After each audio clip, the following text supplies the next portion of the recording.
Hello everyone. So today I'm going to teach you how to make caramel corn. You can also make this into Cracker Jacks. This is going to be a healthy recipe. So what you do is you start out by popping your popcorn. I used my hot air popper to do this. I put in the, I think half a cup of corn. And then what you do is you pop it up, and I'm going to go ahead and do what I always do, which is go through it first like this. So I can make sure that I take out the unpopped. I kind of loosely gather it and shake it.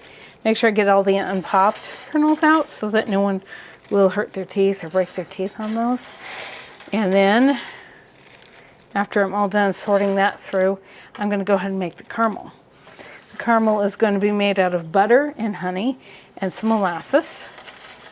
And then we will put that on top and bake this in the oven. If you want to make Cracker Jacks, I was going to, but I didn't have the peanuts and I didn't go get any. You would put in peanuts to make into Cracker Jacks, healthy Cracker Jacks. So this is the first thing. So it ends up with 3 to 4 quarts of popcorn is what you need to have at the end. Oops, just dropped some on my floor. I'll have to pick that up later. All right, so that's close here. All right, just get those last little pieces out. And then I'm gonna dump this unpopped stuff into my trash can over here. Real quick, my food waste can. All right, next, we're just gonna dump this back in. Okay, and I will set this aside for later so I can wash that up. All right, so I'm gonna move this to the side real quick so I have some room to make my my caramel. So I'm gonna turn on the heat. Whoops, not that one, this one. 2, I like it 2, or maybe a little higher. Could be like a 3. So it's gonna be kind of a low heat because I'm melting the butter up. So it takes a half a cup of butter, so that's 1 stick of butter. And then, oops, I need to get a wire whisk, and I'm gonna go ahead and whisk this up so that it can melt, or stir it up, I should say. I'll put it up to 5. I'm stirring, it should be safe for me to do that without it burning. So I like a different brand of molasses, but this is the best I could find, last I looked. I like the Brer Rabbit. It has a different flavor than this, but Grandma's will do. It's not a big issue. And I'm putting that much in. 1 teaspoon of molasses is all that you need in this. And then it's going to be 1/3 of a cup of honey. So, gonna need a little scraper over here. Gonna take my honey and pour it into a measuring cup. 1/3 of a cup there. There we go. Put the lid back on there. Okay. And scoop that into here. Okay. All right, so this is very simple, very easy to make. Doesn't take too long. So it's a quick and healthy alternative to typical caramel corn. You don't have your processed sugars like you would if you'd made it out of actual sugar. So if you want a healthier version, this is it. It actually tastes quite good anyway. I prefer the honey flavored caramels to the sugar ones. I feel like it has a better flavor.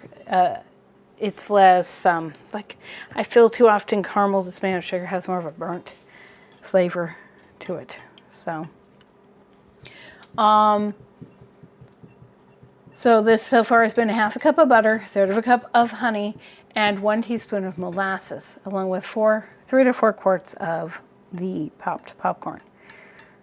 So what I'm going to do is melt this up, And then I could just melt the butter first and then add the other stuff, but I didn't do it that way. It's up to you how you want to do it. After I've done this, I'm going to melt this all together. Then I'm going to toss the popcorn. And if I was adding peanuts, it'd be half a cup of peanuts, which does taste good, but I don't have them right now. So it's not a big deal because you'll still have a caramel corn out of this.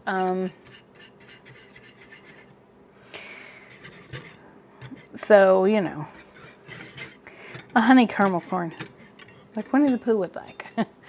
him and the honey. He likes his honey. I dripped some on my stovetop. There we go. Okay. So it's almost melted. When it gets fully melted, that's when I'm going to drizzle it over the top. And I'm going to kind of stir that up. And then it's going to go into the oven at 350 degrees for 10 to 12 minutes. That helps to harden up the caramel.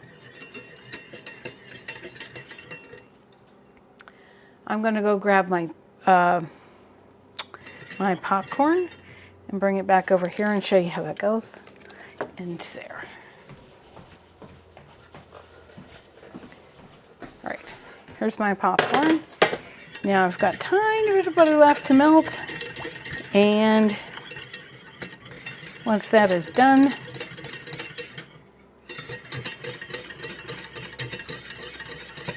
I mean, you could make this thicker, but it doesn't really have to be too thick because it's going to thicken up in your oven.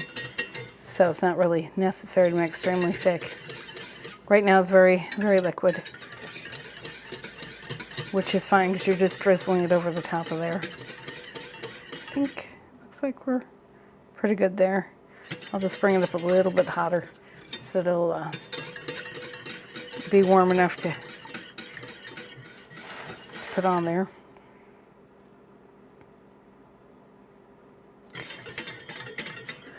All right. Taking a little bit of time, I'll come right back to you. Okay, so I've gone ahead and finished that up. I just got it to where it started to bubble. Just to make it a teeny bit thicker. It doesn't need to be too much. Now what I'm going to do is I'm going to spread this, drizzle this, I should say, onto the popcorn. Okay, you don't want to put too much on at a time, and you want to go ahead and stir because you want to coat the popcorn. And if you put too much, it will run down to the bottom. I mean, it will either way, but if you put too much, it will all run to the bottom, and then that makes it harder to coat your corn with what you have. So you want to drizzle it more. That was a little too much. See, like that. I poured it a little too quickly, and when I did, it's now gone to the bottom of my pan. Now I got to try to push my corn into it more to try to stir it in rather than it just being on the top, which is fine, but you know, it's fixable if you do it.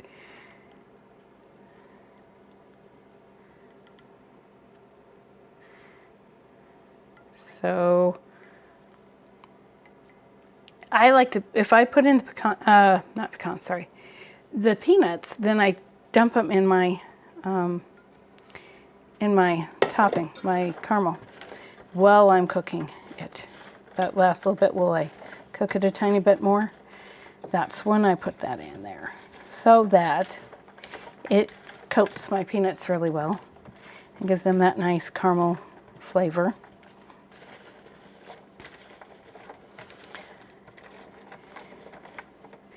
All right, so we're getting close, but we're going to end up with all of that caramel on here before we're done. So, I'm just trying to stir this up real quick. Okay, so here we go. And scoop the rest of this out of there. And I'm going to dump my pan into the sink. There we go. I'm going to go ahead and stir the rest of this up real quick so that it's all tossed in there. And then I'm going to put it in the oven for the 10 to 12 minutes, depends upon how long it takes your oven, to brown up and harden up, sort of, not totally harden, but harden up your caramel to a certain degree. It will continue to harden up after you take it out, so.